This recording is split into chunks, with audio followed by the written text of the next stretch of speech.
नमस्ते बंधुओं। पीछे हमने एक वीडियो बनाई थी साइटिका दर्द पर, जिस पर हमने बताया था कि जब आपको साइटिका दर्द हो तब आपको कैसे मसाज करनी है, कैसे अपने आप को उस साइटिका दर्द से उबारना है। तो उस साइटिका दर्द में मसाज के समय मैंने कुछ तेल के बारे में शायद नहीं बताया, तो मैं बता दूं आपको कि जब आप तेल कोई ख़रीदने जाते हो आयुर्वेदिक मेडिसिन स्टोर से या फिर पंसारी की दुकान से, तो आपको तेल जो लेना है, जब भी आपको कोई नसों से संबंधित दर्द हो तो उसमें सबसे जो उत्तम तेल है वो होता है प्रसारणी तेल।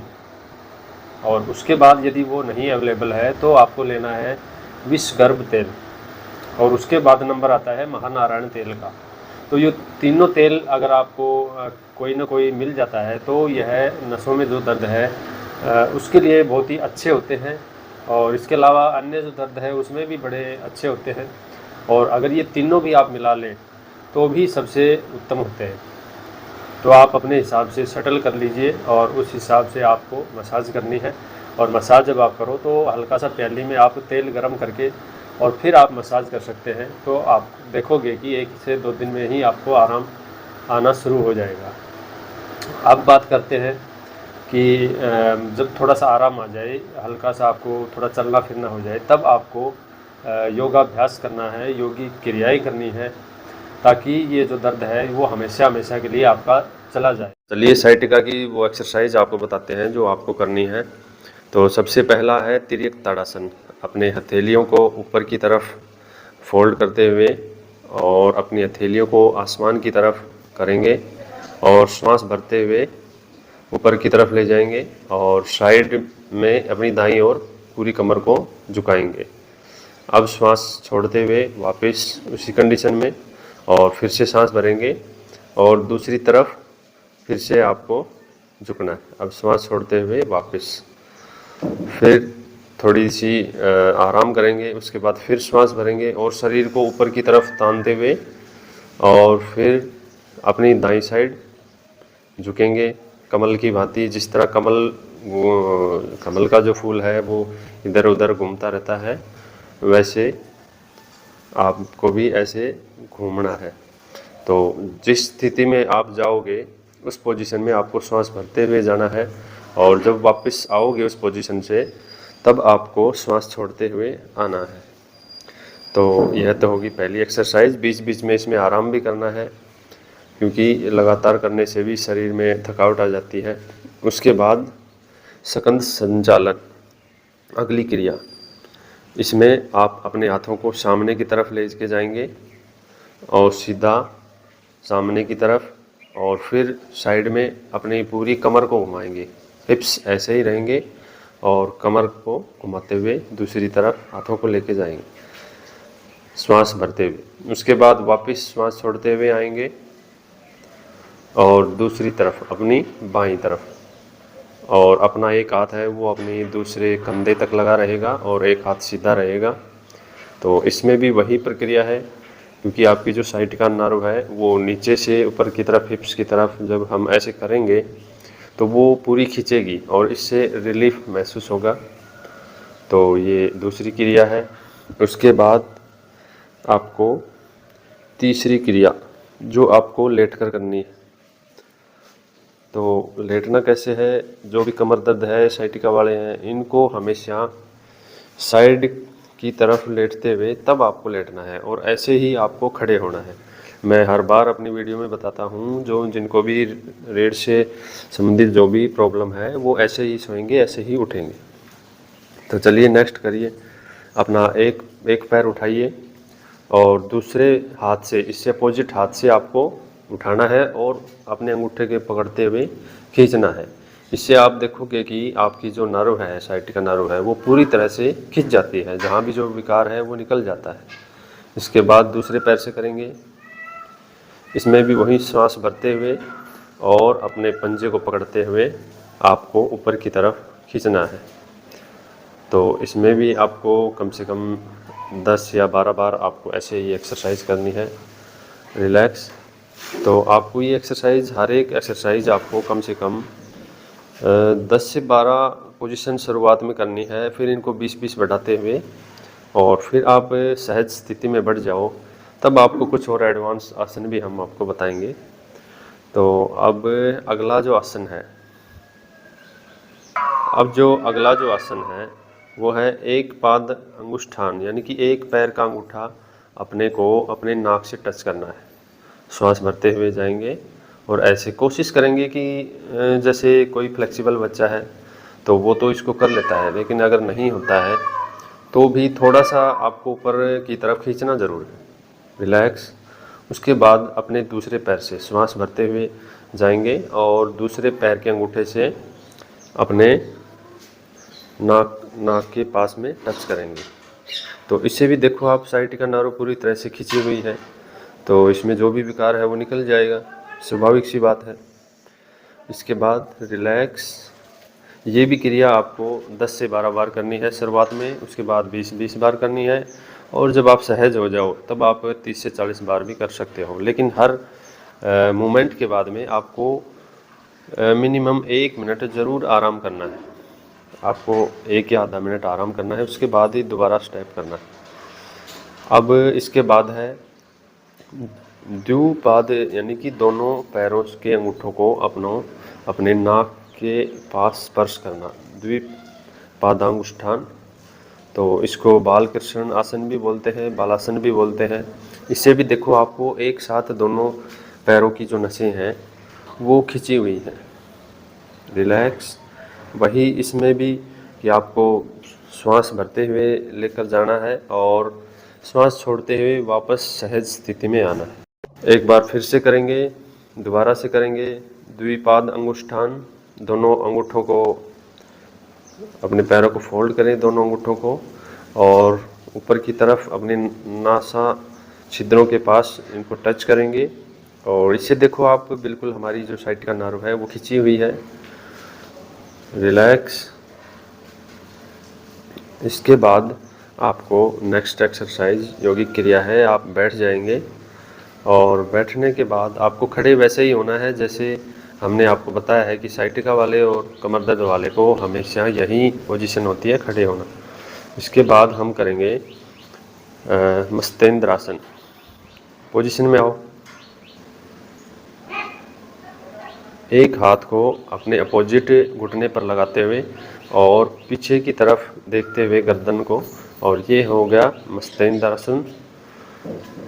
और इससे देखो आप साइटिका नर्व बिल्कुल यहाँ खुलों पर से खिंचाव आता है, और जब आप ये करोगे तो आपको महसूस होगा कि हमारी जो साइटिका नर्व है उसमें बड़ा रिलीफ आ रहा है धीरे धीरे। और जब आप इसमें सहज हो जाओ, आप ये प्रॉपर करने लगो, दूसरी तरफ करो इसी को। जब आप इसमें सहज हो जाओ तब आपको अगला आसन यानी कि अर्धमस्तेंद्रासन करना है, तो वो भी आपको दिखा देते हैं अभी। रिलैक्स। अब अर्धमस्तेंद्रासन करो। अपना एक पैर दूसरी तरफ रखो और एक एडी को अपने नितंबों के पास ले जाते हुए, और ये हो गया अर्धमस्तेंद्रासन, एडवांस आसन। इसमें डायबिटीज़ और पेट के जो रोग हैं उनमें भी बड़ा लाभ करता है। शुगर वालों के लिए बहुत ही अच्छा आसन है, पेनक्रियाज को एक्टिवेट करता है, तो ये शुगर वालों को तो करना ही चाहिए, और बाकी साइटिका वालों को इसमें बड़ा लाभ मिलता है। इसके बाद रिलैक्स। अब इसके बाद है वज्रासन, वज्र के समान आसन। तो वज्रासन में जैसे कि सहज स्थिति होती है, आप इसमें खाना खाने के बाद भी बैठ सकते हैं और भूखे पेट भी बैठ सकते हैं। इससे पाचन भी सुदृढ़ होता है। खाना खाने के बाद आपको इसमें ज़रूर बैठना चाहिए, क्योंकि हमारी पेट और आंतों को एक्स्ट्रा ब्लड सर्विस मिल जाती है, जिससे हमारे पाचन संस्थान को कुछ भी पचाने में बड़ी हेल्प मिलती है। तो इसमें भी जब आप लगातार बैठते हो, जब आपकी कंटिन्यू पोजीशन ये बन जाती है, महीना 2 महीना ऐसे आप करते हो, तो आपको साइटिका कभी भी नहीं आएगा। तो इससे साइटिका जैसे आप देखते होंगे कि बहुत से मुस्लिम भाई जब अपना नमाज़ पढ़ते हैं, अपनी जो रोज़ा करते हैं, जो कुछ भी, वो दिन में 4-5 बार इस तरह से बैठते हैं, तो उनको बहुत ही कम ये रोग होता है, बहुत ही कम, क्योंकि उनका स्वाभाविक है, उन्होंने अपने धर्म से जोड़ लिया है इस आसन को, तो उनको कभी भी नहीं होता।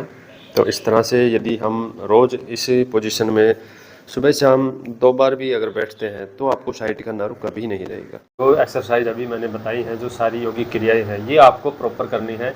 आप महीना, 2 महीना, 3 महीना, या फिर आप समझो कि आपको यदि साइटिका दर्द रहता है, हर साल आता है, तो यूँ समझो ये आपका 15-20 मिनट का डेली का एक डोज हो गया, एक गोली होगी।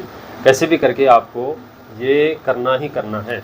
इसके लिए आपको 15-20 मिनट लगेंगे ज़्यादा से ज़्यादा, या फिर आधा घंटा लग जाए। अब आप 24 घंटे में यदि आप अपने शरीर को आधा घंटा या 1 घंटा भी नहीं देते हो, तो फिर किसके लिए कमा रहे हो? तो आपको पूरा जीवन, पूरे दिन का जो व्यय है, जो आप पूरे दिन जो कमाते हो, जो काम करते हो, वो आप इसी शरीर के लिए करते हो। तो आप इन चीज़ों को आप सुबह-सुबह, इन एक्सरसाइज़ों को सुबह-सुबह आप कोशिश करिए करने की, और आप देखोगे कि नित्य आप करने से, आप 2-3 महीना लगातार कर गए तो आपको भूल जाओगे कि कभी मेरे को साइटिका दर्द था।